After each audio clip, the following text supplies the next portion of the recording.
8 étapes pour être libéré de la peur. Ne vous laissez pas conquérir par la peur. Soyez victorieux et non victime de la peur. Regardez au roi invisible et pas aux montagnes visibles qui se dressent devant vous. Focalisez-vous sur les promesses et non sur les problèmes, sur les opportunités et non sur les obstacles.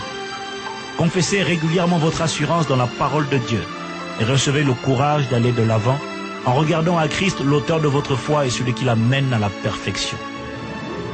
Je vous suggère les 8 étapes suivantes pour vous libérer de l'emprise de la peur. 1. Réalisez que la peur est une émotion derrière laquelle se cache un esprit.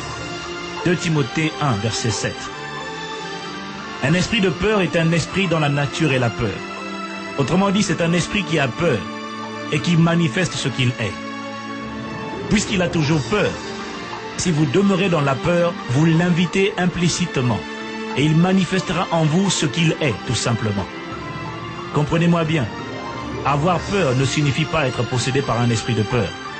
Mais par contre, si vous demeurez en permanence dans cet état de peur chronique, vous risquez d'attirer à vous cet esprit de peur. Point numéro 2. Créez une atmosphère de louange et d'action de grâce autour de vous par la prière. Dieu siège au milieu de la louange. Il monte au son des cris d'allégresse de son peuple. En face de la peur, faites monter l'intensité de la présence divine en vous par la louange et les actions de grâce. Il y a toujours une intensité de présence divine devant laquelle aucun ennemi ne pourra résister. Philippiens chapitre 4, versets 6 à 7. Ne vous inquiétez de rien, mais en toute chose faites connaître vos besoins à Dieu par des prières et des supplications avec des actions de grâce. Et la paix de Dieu qui surpasse toute intelligence gardera vos cœurs et vos pensées en Jésus-Christ. Point numéro 3. Étudiez et trouvez la parole de Dieu adaptée à cette situation. Que dit la Bible?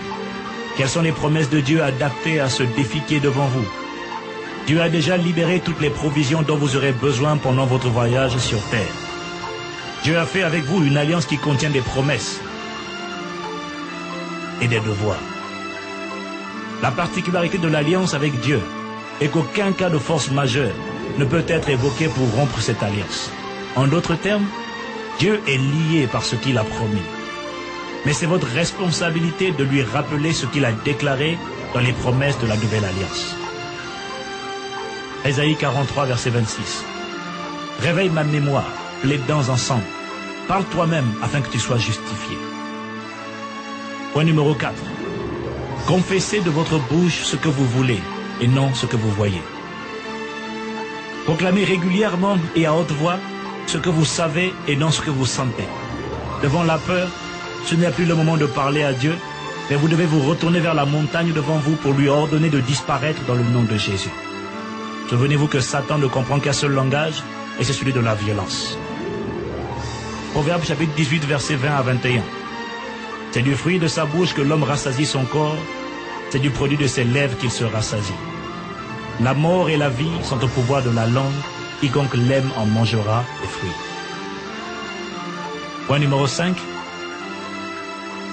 Remémorez-vous et comptez vos succès passés. Y a-t-il quelque chose que Dieu ait fait dans votre vie hier? Vous a-t-il délivré de la détresse dans le passé?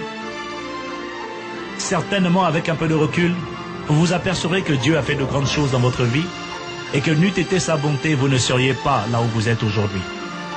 Devant l'adversité d'aujourd'hui, souvenez-vous comme David que le même Dieu qui vous a délivré hier vous délivrera également aujourd'hui. 1 Samuel chapitre 17 au verset 37. David dit encore: L'Éternel qui m'a délivré de la griffe du lion et de la patte de l'ours me délivrera aussi de la main de ce Philistin. Et Saül dit à David: Va, et que l'Éternel soit avec toi. Point numéro 6. Attendez-vous à remporter la victoire.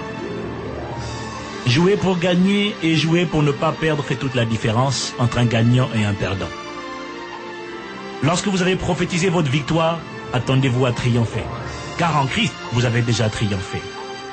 Ce à quoi vous vous attendez le plus sera ce qui se matérialisera dans votre vie. Ne sous-estimez pas la puissance de l'imagination.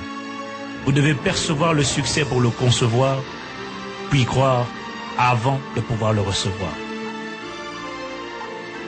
Point numéro 7, agissez. Dominez la peur en passant à l'action. L'action produit la réaction. Et sans action, il n'y a pas de réaction. C'est la phase pratique au cours de laquelle vous allez apprivoiser cette peur en l'affrontant. Souvenez-vous que le courage n'est pas l'absence de peur, mais simplement l'audace d'affronter ce que vous craignez. Point numéro 8. Disciplinez vos pensées. Mettez constamment autour de vous ce que vous désirez voir à l'intérieur de vous.